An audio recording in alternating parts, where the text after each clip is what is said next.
పనికి మళ్ళీ లీకేజీలు 6 నెలలు దాటిపోయింది. ఒక రోజు కాదు, 2 రోజులు కాదు. ఇంతవరకు ప్రభుత్వం ఒక పని మొదలుపెట్టింది, ఇది చేస్తుంది, ఇది చేసింది అని ప్రజలు చెప్పుకోవడానికి ఒక్కటి లేదు. 6 నెలలుగా మీడియాలో కేవలం పనికి మాలిన లీకేజీలు తప్ప ఒక్కటంటే ఒకటి కూడా ప్రజలకు ఉపయోగకరమైంది, మీరు ఇచ్చిన హామీలలో నెరవేర్చగలిగింది, నెరవేర్చేది దేనిపైన స్పష్టత లేదు. కింది స్థాయి పోలీసులపైన, పోలీసు అధికారులకు కూడా కంట్రోల్ లేదు. ఇంకొక వైపు ఇసుక మాఫియా దారుణంగా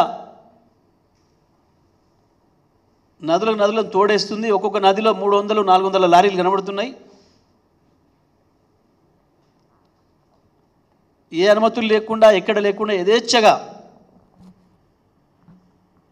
ఎప్పుడో మధ్యయుగాల్లో ఎప్పుడో విన్నాం దగ్గులు పిండారిల దోపిడీ, దారి దోపిడీలని. ఇవాళ ఆ పరిస్థితికి వచ్చింది తెలంగాణ రాష్ట్రం.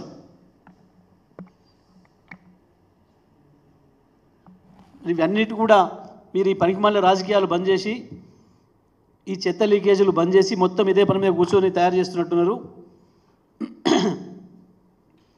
వివిధ కమిషన్లు ఏర్పాటు చేసిర్రు. కమిషన్ల పని కమిషన్ చేస్తుంది, కానీ ఈ చిల్లర లీకేజీలు ఇచ్చడం, దీనిపైనే మొత్తం రాష్ట్ర ప్రభుత్వం అంతా దృష్టి పెట్టి కూర్చోవడం మానేసి పరిపాలనపైన దృష్టి పెట్టాలని చెప్పి నేను రాష్ట్ర ముఖ్యమంత్రికి, మంత్రివర్గానికి డిమాండ్ చేస్తూ ఉన్నా.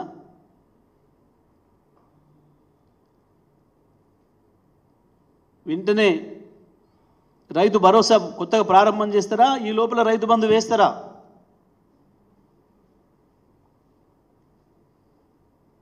రైతు భరోసాకు విధి విధానాలు కావాలనుకుంటే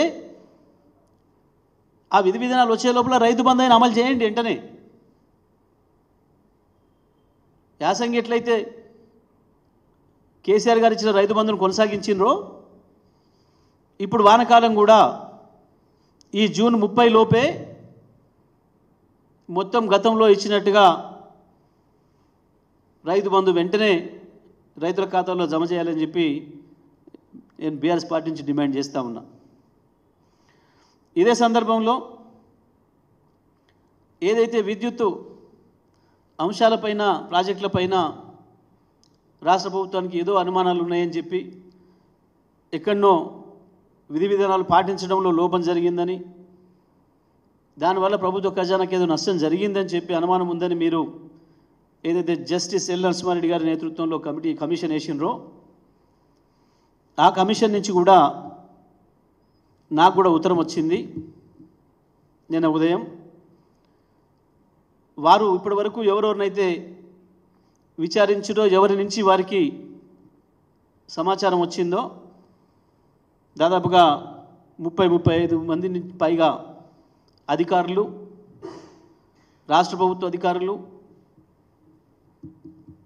జెన్కో అధికారులు,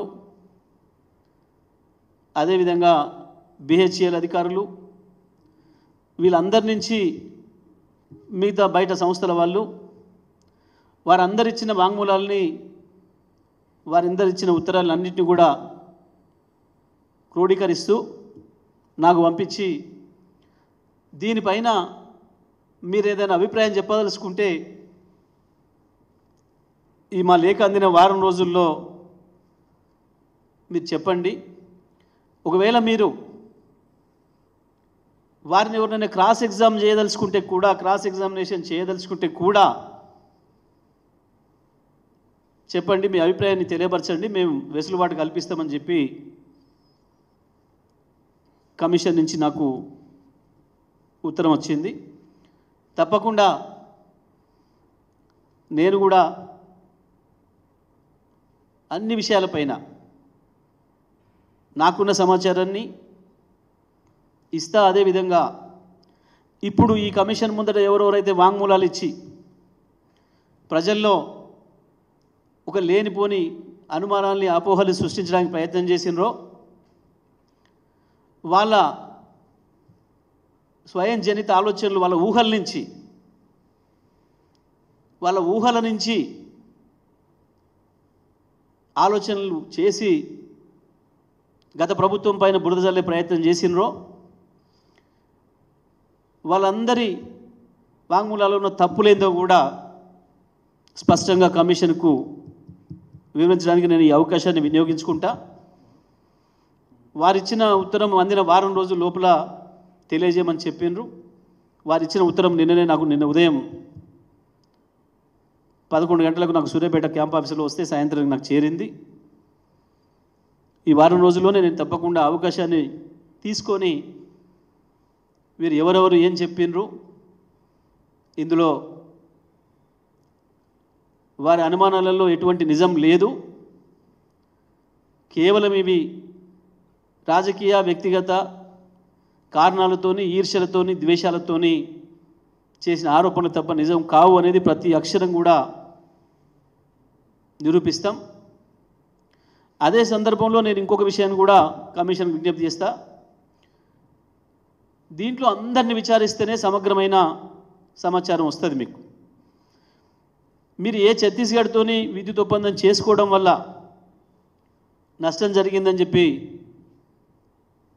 మీకు ఎవరైతే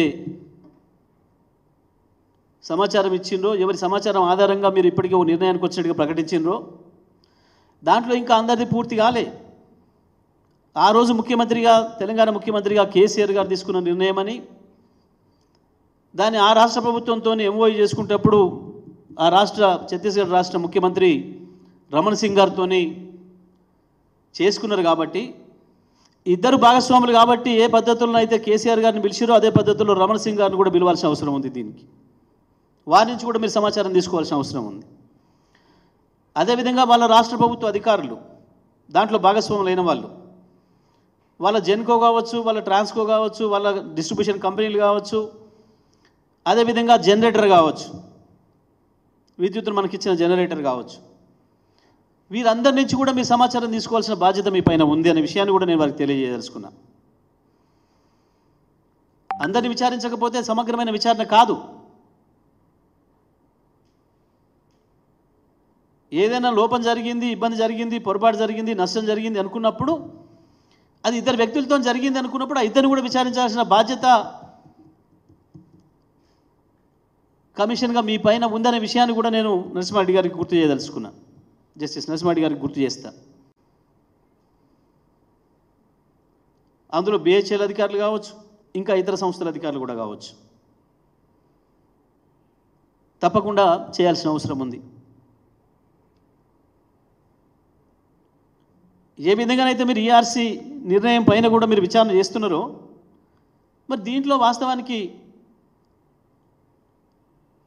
ఎన్జీటీ కూడా స్టేలు ఇచ్చింది.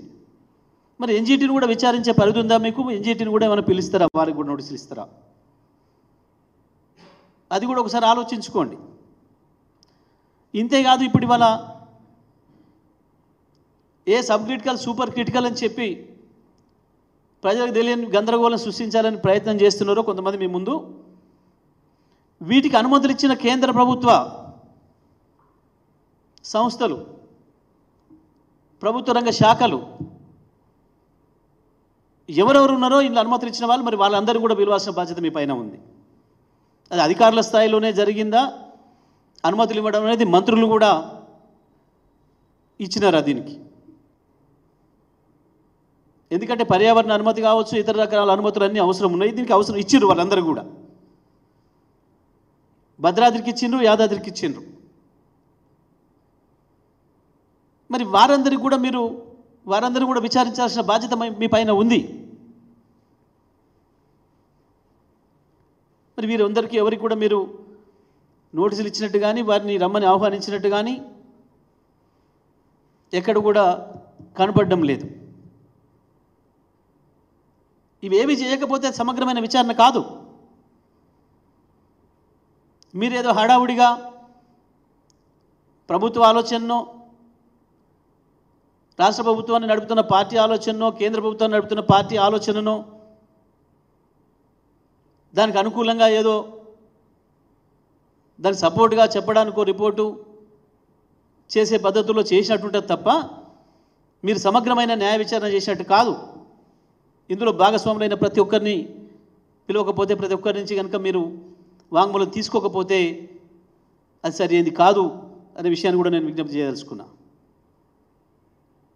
ఇదే సందర్భంలో మీరు విచారణ జరుపుతున్న సమయంలో 11వ తారీఖు నాడు మీరు ఏదైతే మీడియాను ఉద్దేశించి మాట్లాడినరో, మాట్లాడిన అంశం పైన మీరు ఏదైతే ఛత్తీస్గఢ్తో నష్టం జరిగింది అని నేను భావిస్తున్నా, ఇక లెక్కలు కట్టుడే తక్కువ ఉంది, అంచనా వేసుడే తక్కువ ఉందని మీరు ఏదైతే చెప్పినరో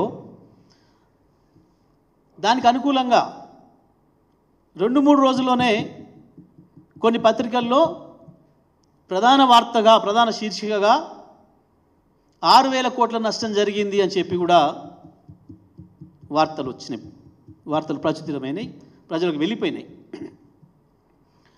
నేను ఈ విషయంలో కూడా వారికి విజ్ఞప్తి చేయదలుచుకున్నా.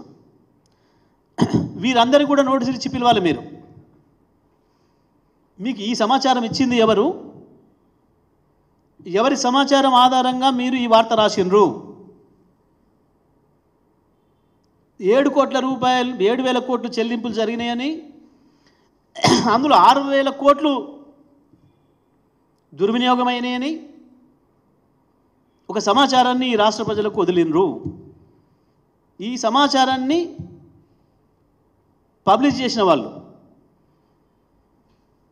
ఎవరి నుంచి ఆధారాలు తీసుకొని, ఏ ఆధారాలతో ఈ నిర్ణయానికి వచ్చిండ్రు? మీకు ఈ సమాచారం ఎక్కడ ఉంది, ఇది నాకు కూడా సమర్పించండి అని చెప్పి వారందరికీ నోటీసులు ఇచ్చి పిలిచి అడిగే హక్కు మీకుంది. మీరు దాన్ని చేసి తీరాలి అని చెప్పి కూడా నేను వారికి విజ్ఞప్తి చేయదలుచుకున్నా. కేవలం కమిషన్లను ఏర్పాటు చేసి రిపోర్టులు ఏమైనా ఉండని గాక ఈ లోపల మేము అవతల పార్టీకి చేయాల్సినంత నష్టం చేసి తీరుతాం, వాళ్ళకి నిండా బురద పూస్తాం, వాళ్ళ ముఖాలకు మసి పూస్తాం అన్న పద్ధతుల్లో ప్రభుత్వం ఏదైతే ప్రయత్నం చేస్తుందో, మీరు కనుక వీళ్ళందరినీ పిలిచి విచారించకపోతే దానికి మీరు మద్దతు ఇచ్చినట్టు అవుతుంది అనే విషయాన్ని కూడా నేను వారికి చెప్పదలుచుకున్నాను. ఈ విషయాలన్నింటినీ కూడా నేను